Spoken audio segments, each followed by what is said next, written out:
Hey everyone, welcome back. Good to see you all. We'll get started here pretty darn quick.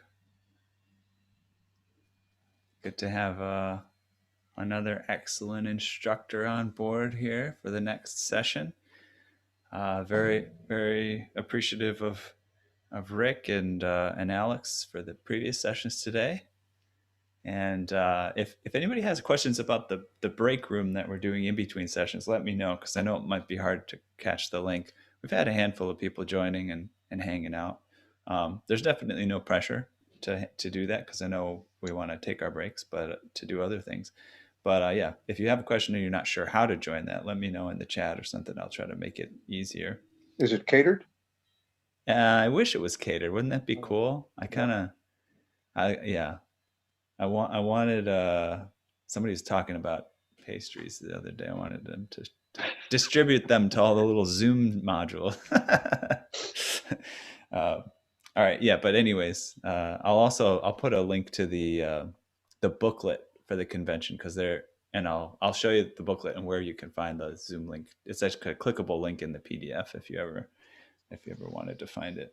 But anyways, I think we're about ready to get started. So let me bring up a little intro for our good friend Wayne here, and then we'll hit the ground running. Right. So, Wayne Ferguson, master piano tuner and technician. Wayne Ferguson has been widely considered to be among the very best in the business. He has studied the art of piano technology and piano setup with passion and diligence. He is a former and present client list is a veritable who's who of the music industry in Canada and beyond. And we will learn much more today about what a wonderful instructor, intelligent guy, all around special person to have he is. So, Wayne, why don't you introduce yourself a little bit and we'll get started. Okay. Hello, everyone. I'm really happy to be here today. This has been great, day two, and I see a few familiar faces on here. So it's just, and I think this is just a great event that we can do this sort of thing. So a little bit about me. I've been in the music business, not the piano business, but the music business for over, I think it was 50 years. I started working in a music store part-time when I was 14 years old, when I was going to high school. And I did that on Tuesday, Wednesday. I worked Thursday night. I worked Friday night and all day Saturday. And I did that for about 4 years while I was going to high school. And then when I finished, I started working there full time. And right at that time, I think it was 1969, the first Yamaha dealer opened up right next door to the music store. The store I was in was called Kahlua Music. And the store next door was Lloyd Edwards, Yamaha pianos. And that very first year he opened, the salespeople from Yamaha were coming to the store because they were trying to sell Yamaha products to the owner. So I got to meet some of the salespeople in the very early beginnings of Yamaha Canada, and plus I got to know everyone else within the industry. So as the years passed on, the owner started sending me off to trade shows. So I would go to like Chicago, NAMM. I went to Winter NAMM, went to Atlanta. I did that for quite a few years. The store became involved with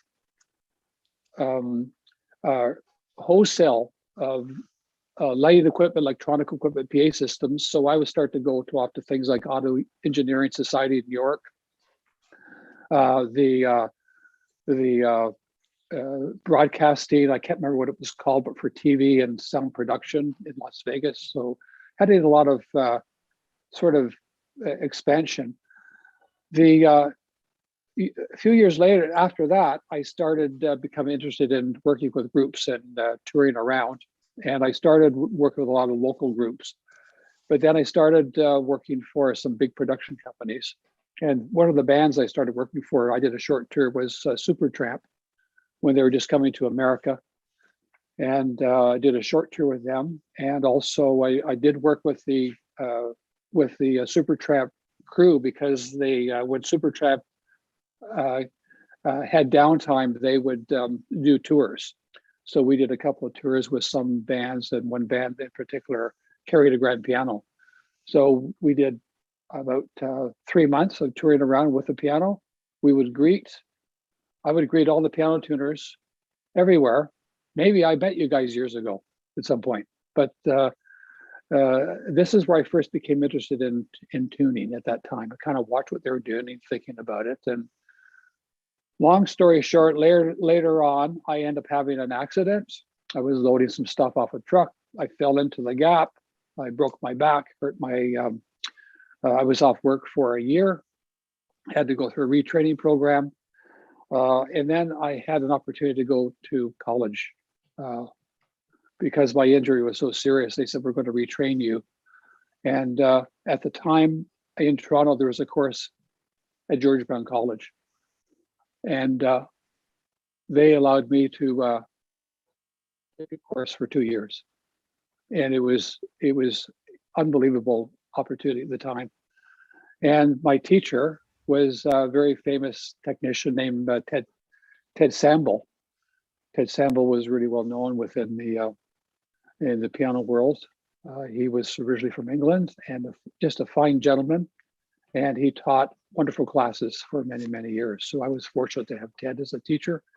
Ted tuned for Glenn Gould, told me all the stories along the way. And I was good friends with Ted for many, many years, and only tried to hone my skills more.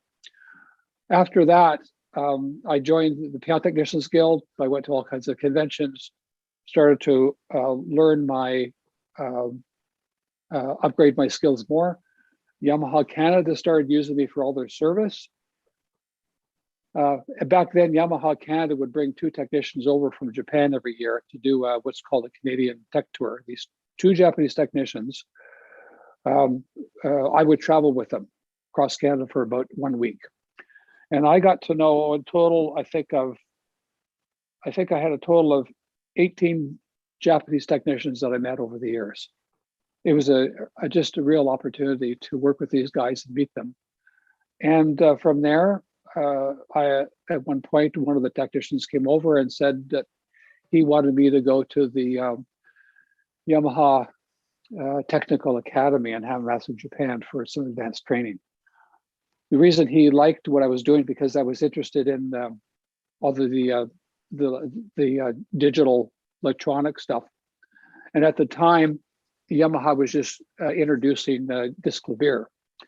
And when I went to Japan, I had to sign a non-disclosure agreement not to talk about what they were doing. So this was the very first product they were developing. And so I went there for, I think I was there for about 6 weeks. One of the hardest things I ever did,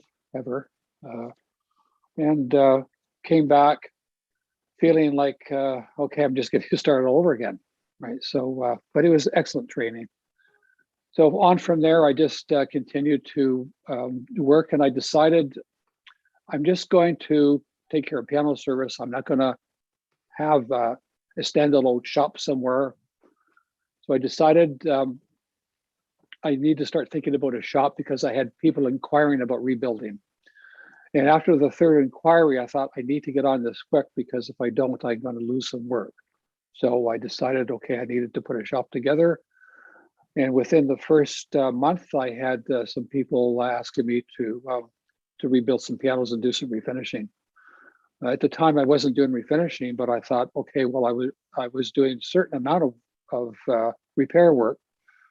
And I decided, okay, I'm going to dive into this and see what I can do in my first job, stripping the piano, refinishing. I bought some equipment, low pressure spray system, learned how to do that. Customer was quite happy, and I made some good money.